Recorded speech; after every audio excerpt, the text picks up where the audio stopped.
C'était ce mercredi 7 mars, le Parlement de la Fédération de Wallonie-Bruxelles a reçu, dans le cadre des activités liées à la Journée internationale de la femme plurielle, un projet qui retrace le parcours des 20 femmes africaines les plus établies en Belgique. Philippe Koura, président du Parlement, évoque les raisons de cette invitation. Le projet pluriel est extraordinaire, ce sont de merveilleuses photos, c'est la mise en évidence de réussite de femmes qui viennent avec leur diversité, qui apportent un plus, qui enrichissent notre société, et je dis bravo à toutes ces femmes, mais elles ne sont pas que 20, elles sont beaucoup plus nombreuses, mais symboliquement ces 20-là représentent évidemment cette richesse de la diversité, de cette société qui est enrichie grâce à elle. Selon ce dernier, le geste fort du Parlement traduit un engagement pour une politique en faveur de la libération de la parole des femmes, de l'égalité des genres et de la diversité culturelle. Un message qui va en droite ligne avec celui de Sandra Muller, l'initiatrice du mouvement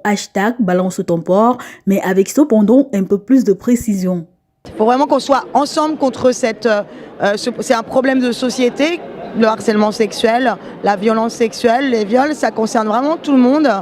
Et il faut vraiment qu'on soit fédérés ensemble et pas les uns contre les autres. À cette exposition, la présence importante de jeunes femmes d'origine africaine venues s'identifier à celles qu'elles considèrent comme des modèles. Le fait de voir toutes ces femmes inspirantes, c'était vraiment quelque chose d'important pour venir ici, quoi. Le fait qu'on fasse aussi un peu la publicité, la promotion de ce livre ici au Parlement, c'est très important aussi.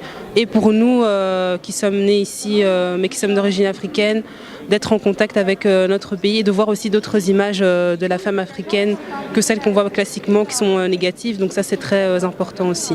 Députées, échevines, écrivaines, entrepreneurs et j'en passe sont les différents profils de ces femmes issues de la diversité aujourd'hui mises en valeur qui partagent le sentiment. Évidemment, en tant que députée, de voir qu'au sein de l'Assemblée dans laquelle je travaille, eh bien, une de mes photos, en tout cas une photo qui me représente, est là aussi comme avec toutes les autres femmes qui ont un parcours formidable. C'est un début, en même temps, c'est un avancement qui montre que plusieurs femmes d'origine immigrée, d'origine subsaharienne, ont pu, avec des parcours différents, avec des difficultés, des embûches, ont pu vraiment s'en sortir et ont pu faire de leur vie des exemples.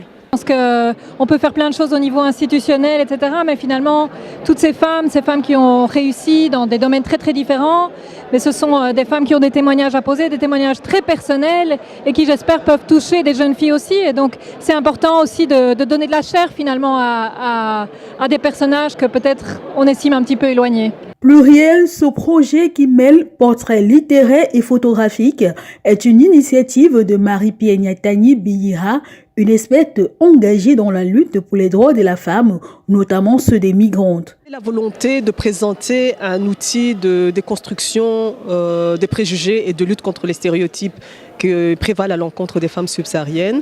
Et on voulait justement présenter ces femmes-là sous un angle nouveau, en montrant des femmes actives, des femmes combattantes, des femmes victorieuses, loin de l'image de la victimisation de la femme subsaharienne qu'on présente d'habitude.